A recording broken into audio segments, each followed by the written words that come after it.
Good morning everyone. आज हम लोग दो चर वाले रैखिक समीकरण के युग्म को हल करने की एक विधि सीखेंगे।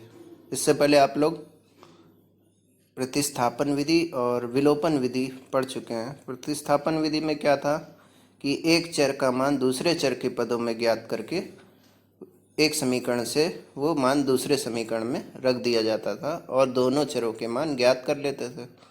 और विलोपन विधि में किसी एक चर को विलुप्त करके दूसरे चर का मान प्राप्त करते थे। अब इससे भी आसान एक विधि है जो हम पढ़ेंगे, उसका नाम है वज्रगुणन विधि। यदि दो रैखिक समीकरण इस प्रकार हैं a1x plus b1y plus c1 बराबर 0 तथा a2x plus b2y plus c2 बराबर 0, तो देखिए इसे वज्रगुणन विधि से कैसे हल करेंगे। तो सबसे पहले हम तीन पक्ष यहाँ पे लिखेंगे, x बटे बराबर y बटे बराबर 1 बटे। अब x के नीचे दोनों समीकरणों में x के गुणांकों को छोड़ देंगे, शेष y के गुणांक और अचर पदों को लिख लेंगे। y के गुणांक क्या है? b1 और b2। इसी तरह अचर पद क्या है? c1 और c2। अब y के नीचे y के गुणांकों को छोड़ देंगे और उसके आगे अचर पद, फिर x के गुणांक लिख लेंगे। अचर पद c1 c2 और x के गुणांक a1 a2। इसी तरह से 1 के नीचे अचर पदों को छोड़ देंगे और x के गुणांक और y के गुणांक लिख लेंगे। x के गुणांक a1 a2 और y के गुणांक b1 b2। अब इनका क्रॉस मल्टीप्लिकेशन करेंगे, तिर्यक गुणा करेंगे। बाईं तरफ से शुरू करेंगे तिर्यक गुणा, तो x बटे b1 का गुणा होगा c2 से, फिर माइनस का चिन्ह आएगा और c1 का गुणा b2 से। इसी तरह y के नीचे c1 a2 minus a1 c2 और इसी तरह 1 upon a1 b2 minus a2 b1 या b1 a2। ठीक,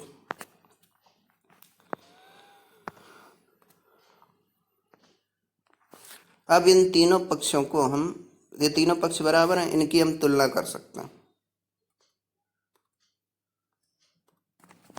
इनकी हम तुलना करेंगे।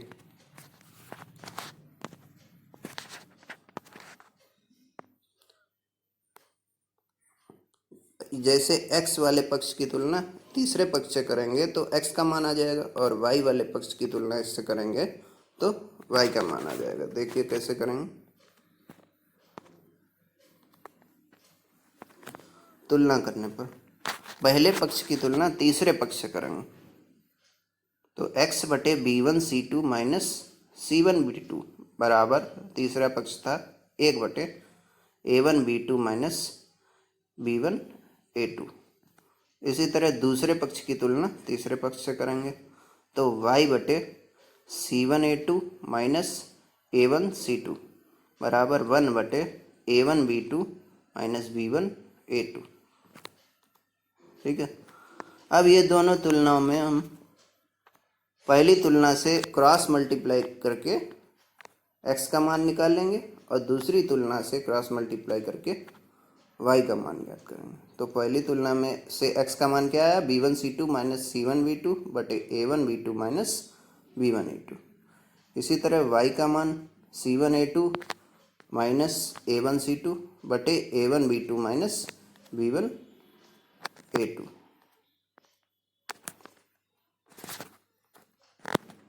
तो इस तरह से हमने ये x और y के मान याद कर लिए। ये आप फार्मूले याद भी कर सकते हो या फिर इसी तरह से इस विधि का प्रयोग करके आप हल कर सकते हो।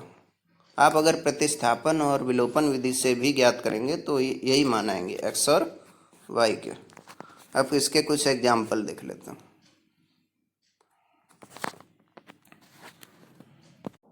जैसे एक एग्जाम्पल है 2x plus 3y minus 46 is equal to 0, 3x plus 5y minus 74 is equal to 0। इसको वज्रगुणन विधि से हल करना, तो इसको समीकरण 1 डाल लेते हैं, इसको समीकरण 2 डाल लेते हैं। तो वज्र गुणन विधि से कैसे हल करेंगे? वज्र गुणन विधि से क्या करेंगे? सबसे पहले x बटे बराबर y बटे बराबर 1/। तो x के नीचे x के गुणांकों को हम छुपा लेंगे, शेष y के गुणांक और अचर पद हम लिख लेंगे। क्या है? 3 और 5, -46 और -74। तो ये लिखेंगे 3, 5, 46, 74। इसी तरह y के नीचे y वाले छुपा लेंगे, आगे के अचर पद लिखेंगे -46, -74 और इधर से 2 और 3। अब 1 के नीचे अचर पदों को नहीं लिखेंगे, x और y के गुणांक लिख लेंगे 2, 3, 3, 5। अब इसका क्रॉस मल्टीप्लाई कर देंगे, क्रॉस मल्टीप्लाई फिर एक गुणा कर देंगे। तो x बटे क्या आएगा? बाईं तरफ से शुरू करेंगे, 3 का गुणा करेंगे 74 से, 3 चौको 12, 3 सत्ते 21 और 1 22। माइनस का, अब बीच में माइनस का साइन आता है, लेकिन यहाँ पर ये माइनस है तो माइनस इंटू माइनस प्लस हो जाएगा। 5 का गुणा 46 में करेंगे, 5 छक्का 30, 5 चक्कू 20 और 3 23 बराबर y बटे। अब 46 का गुणा 3 में, 6 18, 3 चक्कू 12, 1 13। यहाँ भी वही है, माइनस, बीच में माइनस का साइन आता है, लेकिन यहाँ भी माइनस है तो माइनस इंटू माइनस प्लस। 2 चक्कू 8, 2 सत्ते 14, 2 सत्ते 14 बराबर 1 बटे 5 दूनी 10 -9। तो x बटे कितना आ गया? 230 में से 222 गया, 8। y बटे 148 में से 138 गया, 10 बचा। 10 में से 9 गया, 1 बचा। अब इनकी तुलना कर देंगे और x y के मान आ जाएंगे। तो पहले पद की तुलना तीसरे पद से करेंगे, यानी x बटे 8 बराबर क्या है? 1 बटे 1 तथा दूसरे पद की तुलना करेंगे, y बटे 10 भी बराबर है 1 बटे 1 के। तो यहाँ से x बराबर क्या आ गया? 8, y बराबर क्या आ गया? 10। ये आ गया दोनों समीकरण का मान। इस तरह से इसको सॉल्व करना। एक एग्जाम्पल और देख लेते हैं।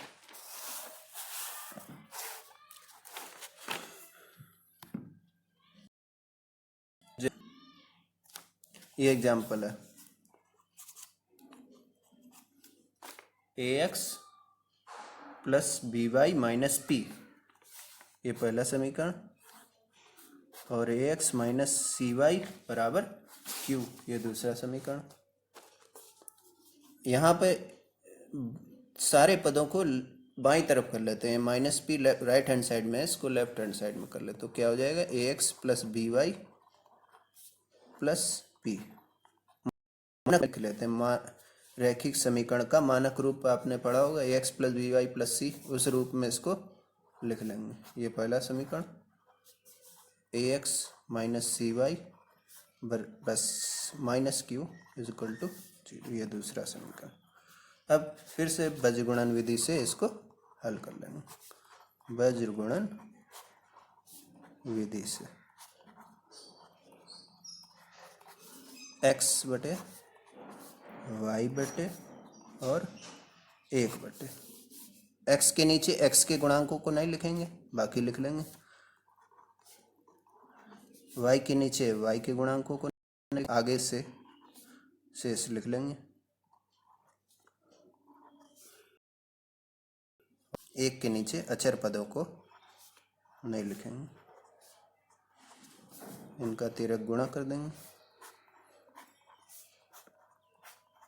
x बटे माइनस b का गुणा q से, माइनस बी क्यू, माइनस है यहाँ पर तो माइनस बीच में साइन आता है, माइनस माइनस क्या हो गया? प्लस सी पी बराबर y बटे ए पी, यहाँ भी माइनस है, वो माइनस माइनस मिलकर हो जाएगा प्लस ए क्यू बराबर 1/-AC और -AB। अब यहाँ भी हम तुलना करके x और y के मान ज्ञात कर लेंगे। पहले पद की तुलना तीसरे से करेंगे तो x का मान आ जाएगा -BQ।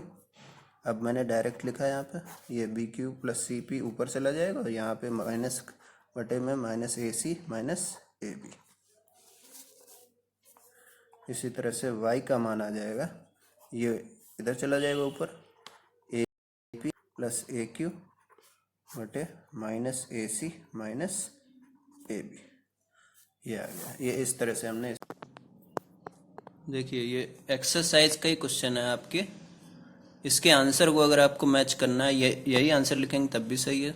आंसर मैच करना है तो x में -1 का अंश और हर में गुणा कर देंगे तो क्या आ जाएगा, x बराबर आ जाएगा BQ -CP बटे AC + AB।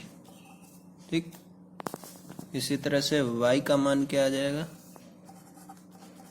a कॉमन है यहाँ तो बचा P + Q, नीचे -a कॉमन है तो बचा C + B। a से a कैंसिल हो गया तो y का मान आ गया, माइनस साइन है, P + Q बटे C + B।